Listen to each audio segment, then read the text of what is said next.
சென்னை தாம்பரத்தில் மறைந்த வெற்றி துரைசாமியின் இல்லத்துக்கு தனது மனைவி ஷாலினியுடன் சென்ற நடிகர் அஜித்குமார் வெற்றியின் குடும்பத்தினரை நேரில் சந்தித்து ஆறுதல் கூறினார். இதுகுறித்தான விவரங்களை உடைய செய்தியாளர் கந்தன் வழங்க நாம் கேட்கலாம். கந்தன், விவரங்கள். வணக்கம் சாம்.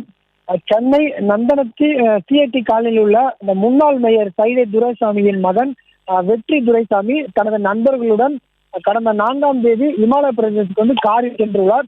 அப்போது எதிர்பாராத விதமாக ஏற்பட்ட விபத்தில் அவர்கள் நண்பர்கள் சிக்கினர்.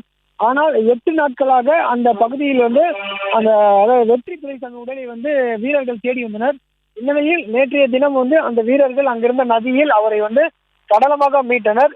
இந்த நிலையில் சுமார் ஒரு 4 மணி அளவில் அங்கிருந்து, அதாவது தனி விமானம் மூலம் சென்னை விமான நிலையத்துக்கு வர உள்ளது.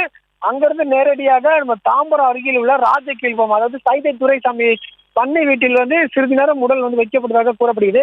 இந்த நிலையில் அதாவது சைதை துரைசாமி பண்ணை வீட்டில் தான் தற்போது நடிகர் அஜித்குமாரும் அவர் மனைவி ஷாலினி ஆகியோர் அந்த பகுதியில் வந்துள்ளனர்.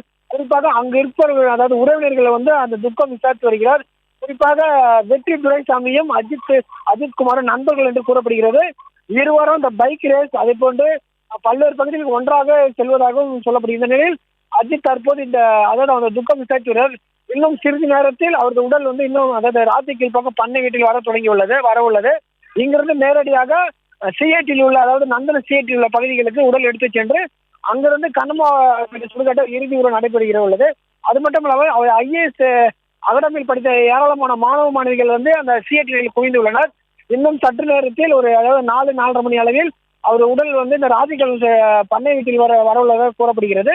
தற்போது அஜித் சம்பவம் தெரிந்து ஏராளமான குவிந்துள்ளனர். செய்திகளை உடனுக்குடனும் துல்லியமாகவும் தெரிந்து கொள்ள சப்ஸ்கிரைப் பண்ணுங்க.